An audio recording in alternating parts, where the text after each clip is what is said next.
Good day everyone, I am Victor, moderator for this webinar.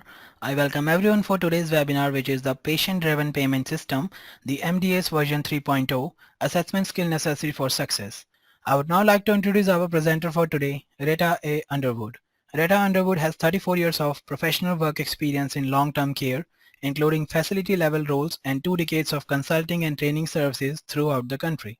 She is nationally certified through American Association of Nurse Assessment Coordination as a Resident Assessment Coordinator RACCT, Certified Nurse Manager, and has successfully completed Medicare University and Nurse Manager courses. I would now like to Yeah. hand over the floor to the speaker.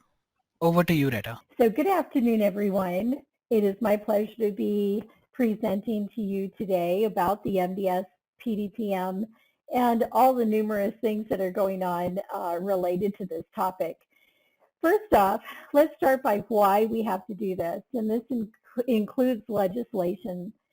Everything from the Balanced Budget Act to the Social Security, all the Improvement Acts of BIPA, and of course the Affordable Care Act of 2010, and then the Impact Act, which is most recently affecting the Medicare program in skilled nursing facilities. First, we need to define who is applicable to the PDPM payment methodology as it relates to post-acute providers. So Part A SNF services include everything from nursing care of an RN. All of this can be found in the Medicare Manual, Chapter 8 in Section 10. Internet online manuals through cms.gov is an important resource to be successful within the Medicare program. cms.gov has some unique intricacies in their process. So let's talk about the components of the MDS first. In Chapter 6 of the MDS,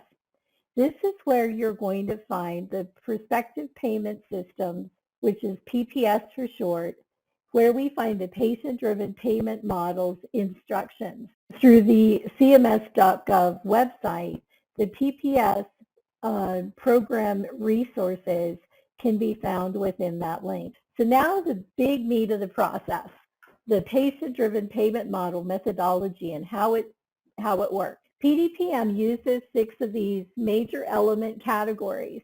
The first, of course, relates to therapy and rehabilitative services. One of the very first things to be successful is you have to know and verify the eligibility status of each patient.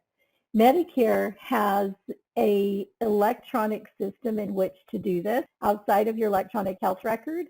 So you'll have the links there as well as instructions on how to sign up for it. Just in case you want to have that as part of your social service, we have to have a relationship with the MDS in order to bill correctly on the claim. What does the UB04 look like? Well, many times we don't see a paper version of this or the actual scaled version, so I added this as a sample. So the calculation is a quick glance. For those of you who are visual learners, you notice the PTOT up at top and it's a plus sign. Let's talk first about that first character in the HIPS code known as your PTOT component. The second character of the HIPS code is your speech language pathology component. The third character is your nursing component.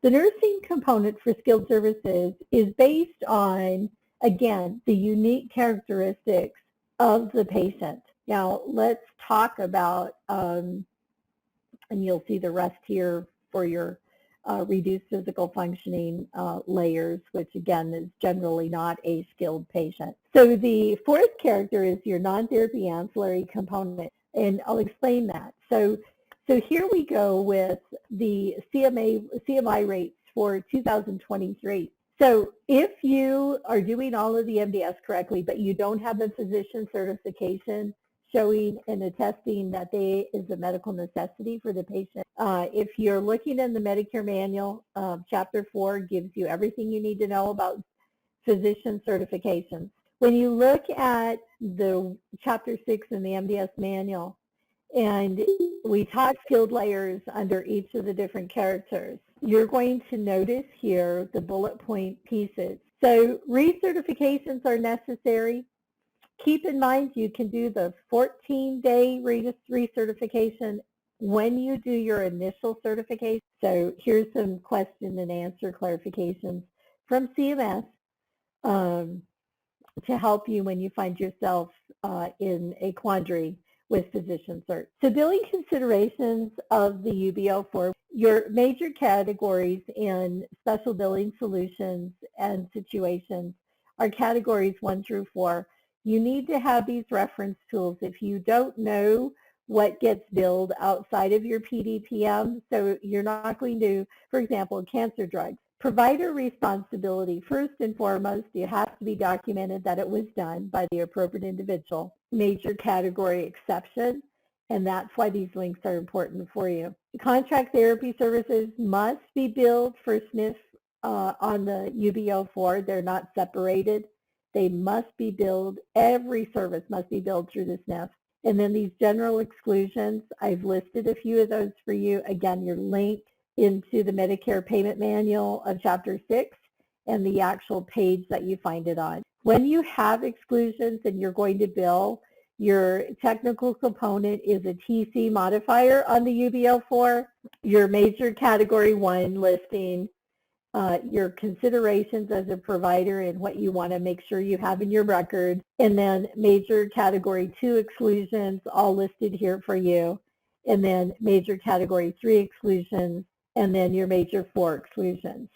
When you think of Medicare preventative services, there is a wonderful resource link and a quick chart reference guide. Part B services, always going to be a major category 5, and of course your billing practices are always going to be found in Chapter 25 of the Medicare Claims Process Manual. It gives you all of the descriptions and claim elements on the UBO4. What is your responsibility? First off, have the good references, know the CMS, have your helpful tools. I thank you and look forward to seeing you at another seminar. Great. Thank you, Rita. Now that does conclude the session for today. Thank you everyone for participating. You may all disconnect now. Have a great day.